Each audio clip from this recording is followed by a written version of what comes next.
भाव यहाँ पर रखा ही भरद्वाज मुनि ने भगवान के प्रति, उसमें संशय नहीं करना है। वो तो राम जी राम भक्त की ओर आगे बढ़ा रहा है भरद्वाज ऋषि। अब ध्यान रखिएगा मुनि श्रेष्ठ, बात को समझिएगा। प्रश्न क्या पूछा है, क्या पूछा है याज्ञवल्क्य मुनि से भरद्वाज मुनि ने? चलते जा रहे हैं कौन है, और चलते चलते मन में एक ही बात कौन है। आपने मुझे राम कथा भगवान की पावन कथा अपने कान में राम कथा सुनाने की जगह आपको अगर कहीं उनका दर्शन ही हो जाता तो कितना बड़ा लाभ लेंगे। लेकिन आप में से कोई व्यक्ति खड़ा होकर टोक देगा, महाराज क्या सुना रहे हो?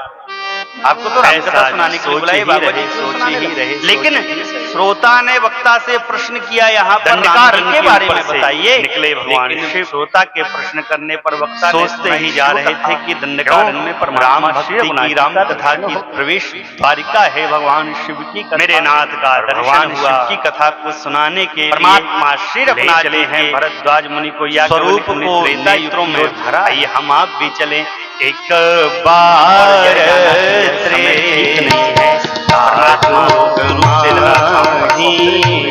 यदि मैं समीप गया के ब्रह्म होने के मर्म को जान जाएंगे। ऐसा जानकर भगवान शिव ने आज मेरे रघुनाथ जी को प्रणाम किया है। कैसे प्रणाम किया है? गोस्वामी जी कहते हैं बाबा ने प्रणाम किया है। जय सच्चिदानंद जग पावन संग सती जय सच्चिदानंद जग पावन बस कही चले मनोज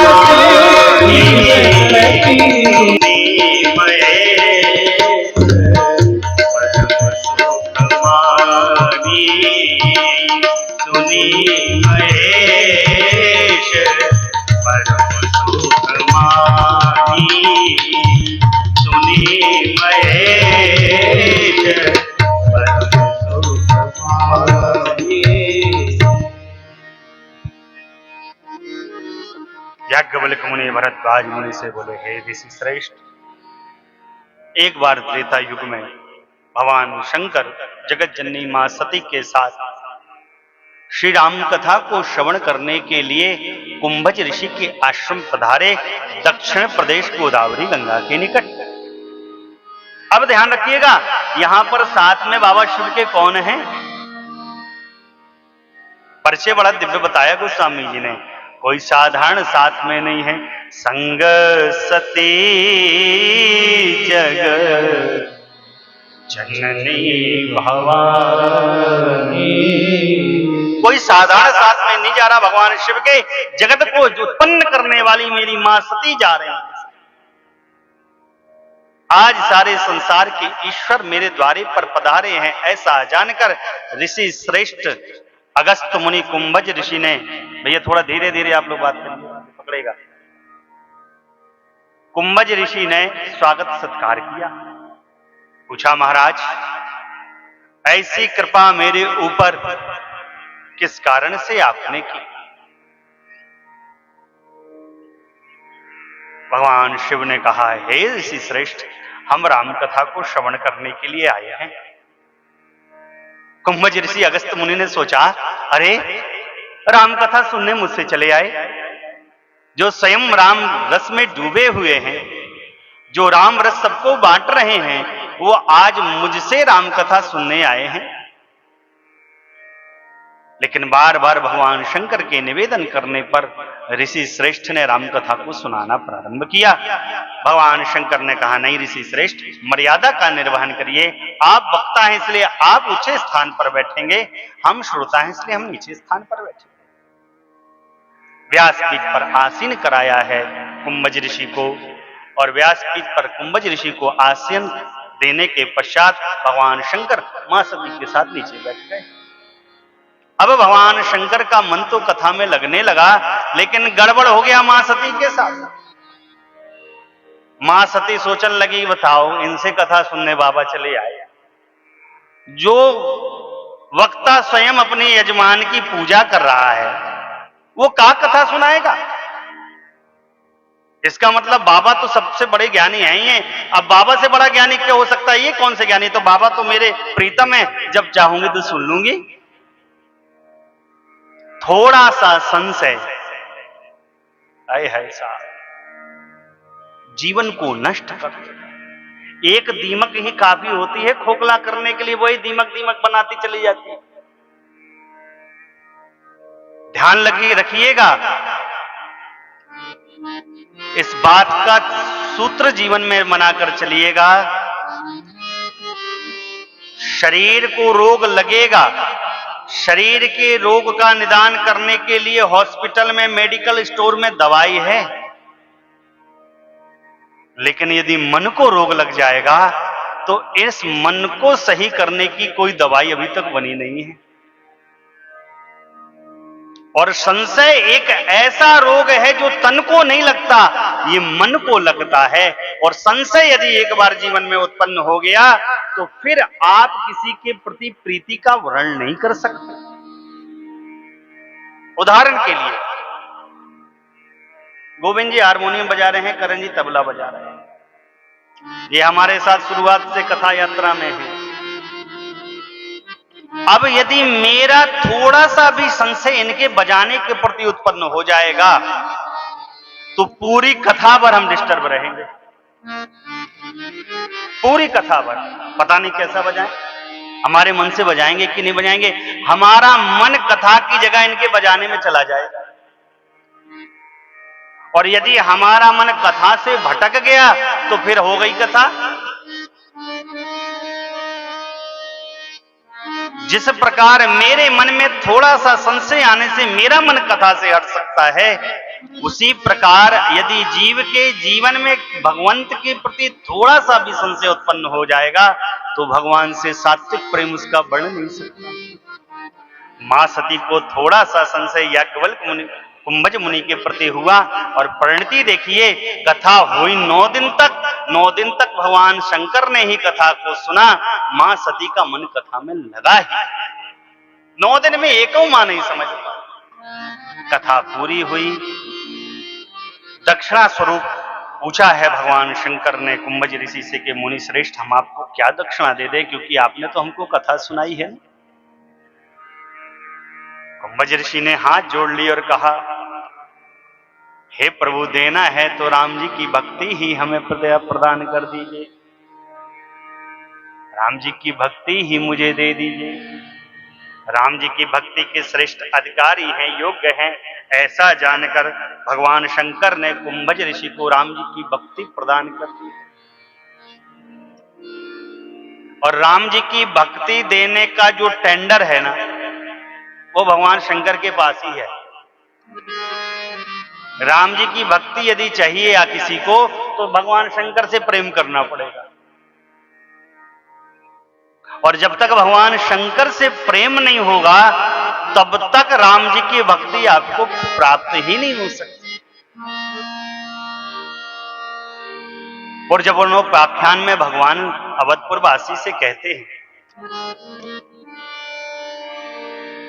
समझाते हैं अपने प्रिय पुरजनों को, कहा मेरा आप सभी से एक ही निवेदन है, बार बार मेरी यही आपसे प्रार्थना है कि शंकर जी के भजन किए बिना कोई जीव मेरी भक्ति मुझसे प्राप्त ही नहीं कर सकता है।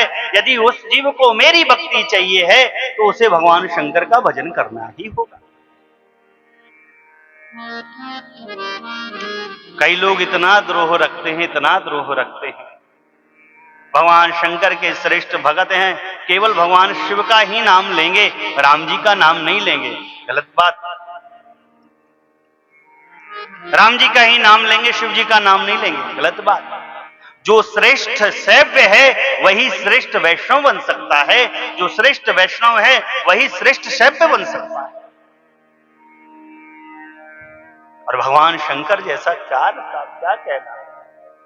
क्षणे रुष्टा क्षणे तुष्टा, रुष्टा तुष्टा क्षणे क्षणे। प्रसन्न हो जाए बाबा तो घर बार द्वार क्या सारा संसार भेंट कर दे, और बिगड़ जाए बाबा तो धरती पलट दे।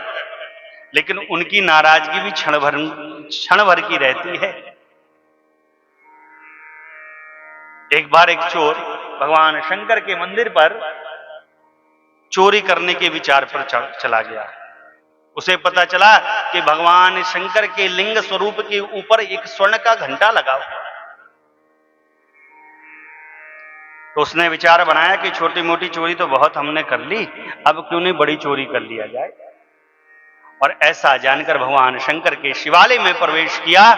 और शिवालय में प्रवेश किया तो देखा मंदिर में जो ऊपर घंटा लगा था शिवलिंग के ऊपर बहुत ऊंचा। अब कैसे इसको उतारा जाए, कैसे इसको प्राप्त किया जाए, विचार बनाने लगा। लेकिन घंटा और लिंग के बीच बहुत दूरी नहीं थी। सोचा कि अगर इस शिवलिंग पे मैं चढ़ जाऊं तो शिवलिंग से चढ़कर घंटे को आराम से उतार लूंगा। अब चोर तो चोर, उसकी श्रद्धा तो है नहीं भगवान के प्रति। यदि श्रद्धा होती भगवान के प्रति तो मंदिर में चोरी करने का को जाता वो। तो श्रद्धा तो है नहीं उसकी।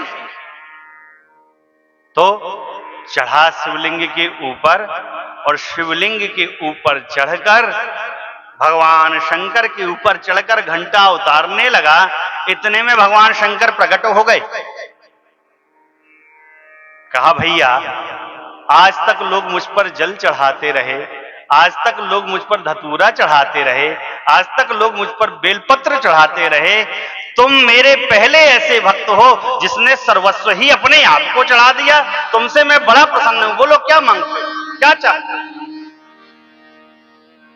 अब जिसके सामने स्वयं भगवान शंकर आ जाएं, उसकी गति क्या हो। उसे तो संसार का सारा सुख, सारा खजाना मिल गया। ऐसे भगवान शंकर है। सबसे सरल भक्ति भगवान शंकर की है, सबसे सूक्ष्म मार्ग भगवान शंकर का है। लेकिन क्षमा करिएगा, आजकल शंकर जी भी टोटका के देवता बन गए हैं। शंकर जी की भक्ति सरल थी, लेकिन हमने आपने टोटका का देवता बना लिया है उनको।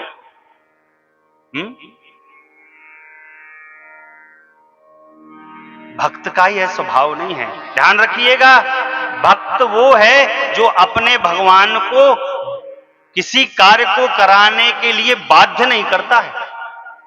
नहीं प्रभु हम तुमका एक लोटा जल चढ़ाएंगे तो आपको हमारे लड़का को पास कराना होगा। लड़के का टेंडर भगवान शंकर ने ले रखा है क्या? पढ़ेगा तो पास होगा, नहीं पढ़ेगा तो नहीं पास होगा। जैसी आपकी निष्ठा भगवान शंकर के प्रति होगी, भगवान शंकर उसी प्रकार के फल आपको देते रहेंगे। एक लोटा जल नहीं है समस्याओं का हल। इस बात को बड़े अच्छे से समझ लीजिएगा। हर समस्या का हल एक लोटा जल, वाह रे वाह। कहां हम आप जी रहे हैं साहब। भगवान का भजन करो साहब। भजन करोगे भाव सागर से पार होगे। भगवान शंकर के भजन में मन लगेगा, भक्ति में निष्ठा बढ़ेगी, जीवन के सारे कष्ट स्वतः समाप्त होते चले जाएंगे। अरे अद्भुत है मेरे बाबा, क्या कहना मेरे बाबा का। इसलिए साधक कहता है धन्य तेरी।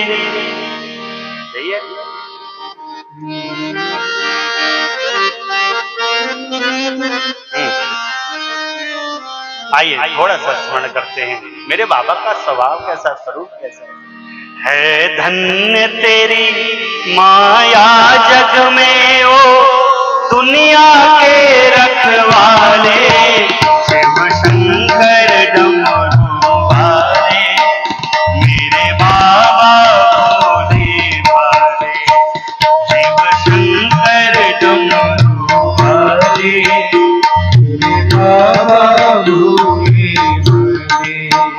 है धन्य तेरी माया जग में ओ दुनिया के रखवाले,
शंकर डमरू वाले मेरे बाबा भोले वाले।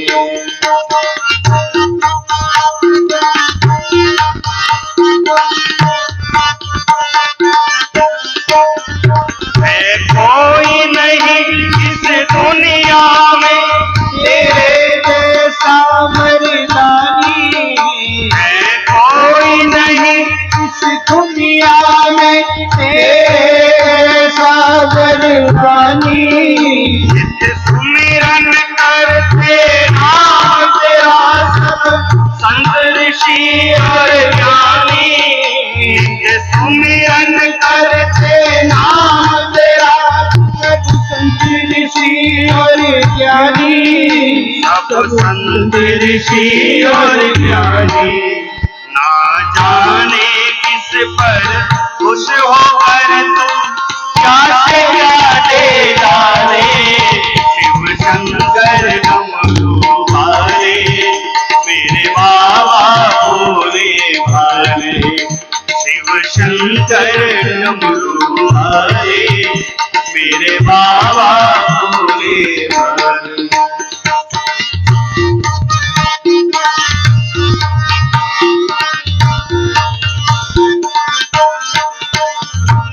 लोक के स्वामी होकर भी क्या रूप बनाए, लोक के स्वामी होकर भी क्या रूप बनाए। घर में डमरू त्रिशूल लिए और नाग गले लिपटाए, घर में डमरू त्रिशूल लिए और नाग गले लपटाए, और नाग गले लपटाए। तुम त्याग से अमृत पीते हो नित, प्रेम से विष के प्याले, शिव शंकर डमरू वाले मेरे बाबा भोले भाले, शिव शंकर डमरू वाले मेरे बाबा भोले भाले।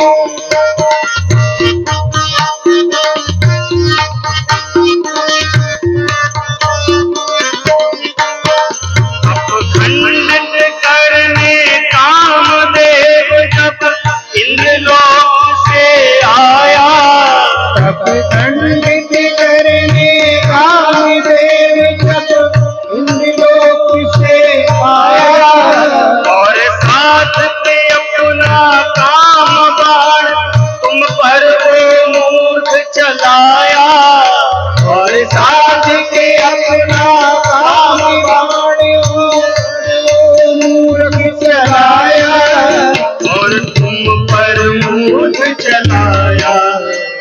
तब खोल के तीसर नयन भस्म उसको पल में कर डाले, शिव शंकर डमरू वाले मेरे बाबा भोले भाले, शिव शंकर डमरू वाले मेरे बाबा भोले भाले।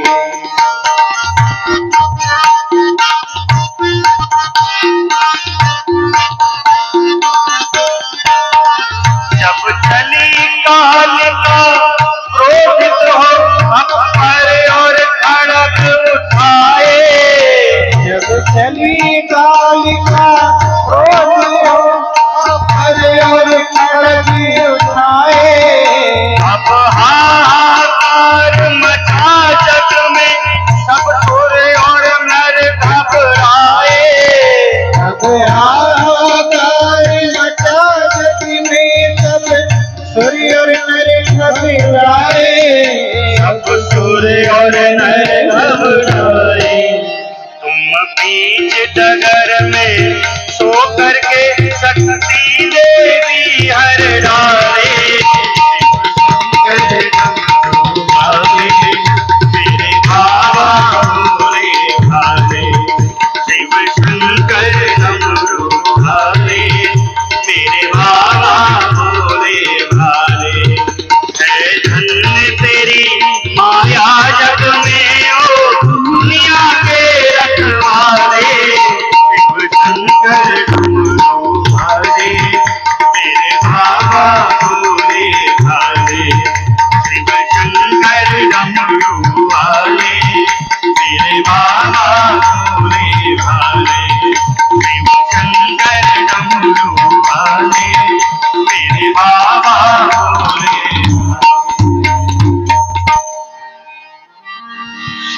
शंकर डमरू वाले मेरे बाबा भोले भाले।